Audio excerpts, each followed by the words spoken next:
Isang mapagpalang araw po sa ating lahat. Ako po si Junella Bianca T. Aguilar at ito po ang aking Day 8 Devotion para sa ating 365 Daily Devotions na pinamagatang The Emmanuel, God with Us. At ang Bible verse po natin ay matatagpuan sa Matthew 1 verse 23 at sinasabi po dito na the virgin will conceive and give birth to a son and they will call him Emmanuel, which means God with us.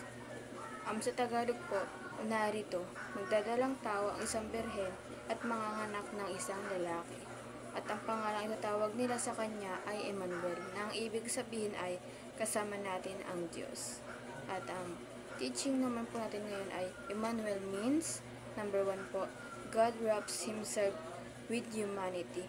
God wraps, di ba parang wraps, parang ibig sabihin, parang kung sa atin regalo, parang yun, parang binalot si Lord na maging regalo para sa ating mga tao, parang binalot niya yung kanyang sarili bilang tao para para, di ba kasi parang tayo pag nakita natin si Lord, parang hindi tayo mabubuhay kasi banal nga siya. Pag nakakita tayo ng ganon, parang ang ganda kasi nagkatawang tao siya para ding mahawakan siya ni Mary at maibigay sa atin. Yun nga, parang siyang regalo sa atin kasi siya yung tumubos ng lahat. Parang wala tayong gagawin talaga. Nagkatawang tao siya para makapantay natin siya. Parang ganon. Parang nagpakumbaba talaga si Lord, kumbaga. At ang second naman po, God reconciles with us. Parang yung ito talaga yung beauty of gospel, yung nakikipagbati si Lord, yung parang ang galing kasi hindi naman siya may kasalanan, siya po ang tumubos, diba?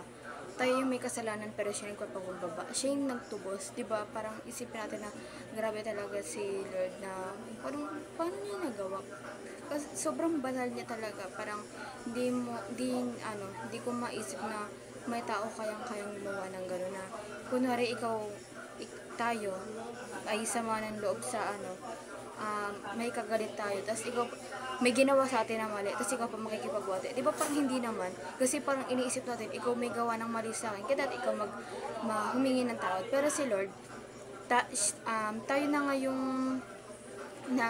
nagkasala, parang siya pa yung nagpakumbaba, parang siya pa nakikipagbati sa atin gano'n. At next naman po, God is present with us. Present siya, na kasama natin siya sa araw-araw.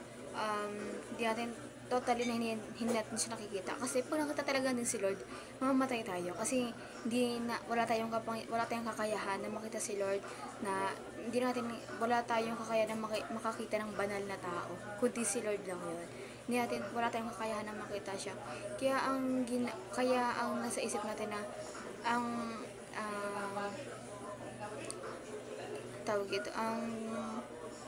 pagkakaalam natin na kahit hindi natin nakikita si Lord, yung presensya niya nasa atin, nasa paligid lang natin siya, nasa tabi lang natin siya, basta yung presensya niya nandito sa atin, hindi man natin siya nakikita pero kasama natin siya.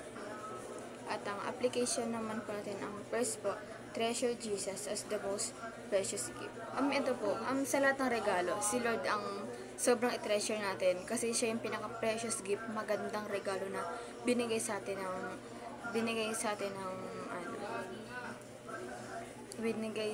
ni Lord, ang ating Panginoong Jesucristo, na siya yung precious gift na natanggap natin. Katulad nga, diba, parang Pasko, celebrate natin siya, parang ang ganda nun, para hindi naman kailangan tuwing Pasko lang, ang ganda lang nun kasi parang may inilaan talagang araw para sa kanya na i-celebrate natin siya, parang alalahanin natin yung mga ginawa ni Lord, na ang ganda lang kasi parang nagbabalik tanaw tayo kahit sa dati, parang ganun po. At number 2 naman po, put your faith in Christ's work of reconciliation. Parang natin yung faith natin kay Lord, na ibigyan natin sa kanya lahat, kasi siya yung tagapagligtas natin, di ba? Kaya siya tinawag na tagapagligtas. Kasi karapat dapat siya para doon. Kaya kailangan natin yung faith natin, ibigay natin ng buong buo kay Lord. At ang last naman po, fellowship with the Father and His Son through the Holy Spirit. Parang ito po na sinasabi, parang ito po katulad ng ginagawa ko na devotion. Parang ito po ang gandang way na parang nakipag-usap tayo kay Lord na di ba hindi natin siya nakikita.